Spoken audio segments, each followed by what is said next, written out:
first time I looked at Forge World and I was like, oh, hey, cool, that's, oh, holy, you guys did what? There's just way too much. You can't keep it all in your head at once. It was so beyond our production capability. We were just like, you know, that's crazy. We can't do that. I couldn't stop the artist who started creating it.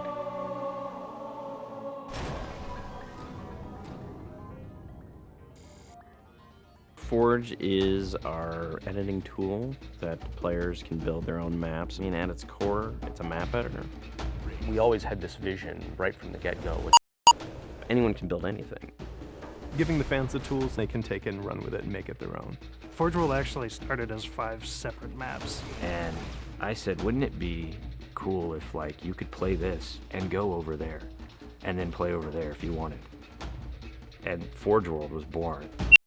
There were a lot of people telling us that, no, you cannot ship this as one big map. We have this awesome new automatically generated LOD system called impostering that makes objects that are really far away cheap to draw. We're pushing what we can do with the Forge budget, so that lets us have many more objects up on the screen at once, which lets us put more objects into Forge. Interesting to take the Banshee or Falcon out for a spin in Forge World, because it actually takes a while to get from one end to the other. The second you come into the space, you should know that you're on Halo. Our old friend, the Forerunners, come back, because the Forerunners create all sorts of cool, interesting pieces of geometry.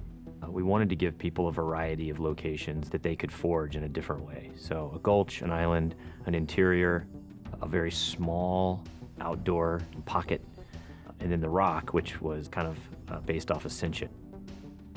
Let's use a lot of interesting parts in it so that people can manipulate it or we can change it. Why don't we bring back Blood Gulch and carve it all up into pieces so that people can start manipulating it in interesting ways. And then Sanctuary was the other one. The Cage and Paradiso, that's just Chad and I playing with the map editor and actually building cool maps within Forge World. I mean, we were doing that exactly how the fans would do that. We definitely looked at what we did in Halo 3 and said, what can we learn from this? It's one thing to build just a stunning amount of map variants, but like nobody was expecting Forge art, I don't think. Like that was a completely, whoa, what? The Rube Goldberg machines, yeah, those are everywhere. In Halo 3, it was cool to move things around, but it was still kind of clunky. And we're like, we have to make this better. What are some of the tricks that the community is using, and how can we make those not be tricks and just make those be tools? We took that stuff and made it like a real feature. There's normal, phased, and fixed. So normal is like Halo 3 style, you know, it bounces stuff when you let it go and it falls to the ground and moves around and stuff.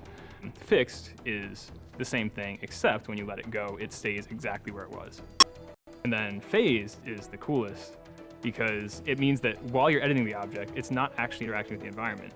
You can put it through a wall, you can put it, you know, through other objects. Which changed everything for Forge, like immediately. It's much easier to build a Forge space. There's snaps and rotates and degrees and units that you can move things. You can be very precise.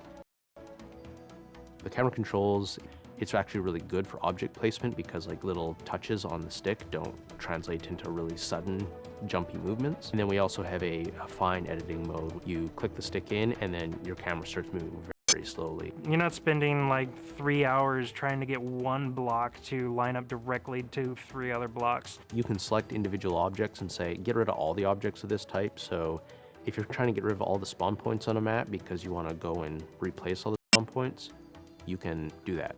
You can do custom colors. You can take these Forge pieces and say, hey, that's blue. So the blue base can truly look like the blue base. Reach's expanded sandbox includes new things like, you know, jetpacks. And if people want to build some sort of 3D map and really make use of the jetpack, they can do that now.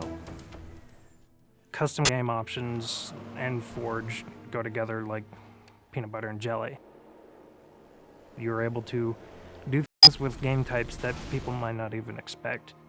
My favorite example is King of the Hill, where the warthog is the hill.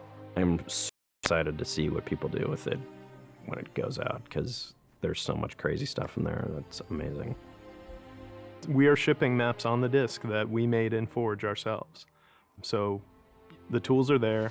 If you have the time and the talent, you can make it. The community is just going to outstrip us and spank us. With the new tagging system, you can save a Forge variant, you can post it to your file share, and then you can say, you know, sweet new map. Things that are good are downloaded by a lot of people and passed around to a lot of people, and that makes the really sweet stuff bubble up to the top. I'm looking forward to what the next big community game type is going to be. We realized that was our swan song to Halo, and what better way to do that than to let people do what we've been doing all along, which is creating new cool maps. It's nice to go out with a bang, and this is a pretty big one.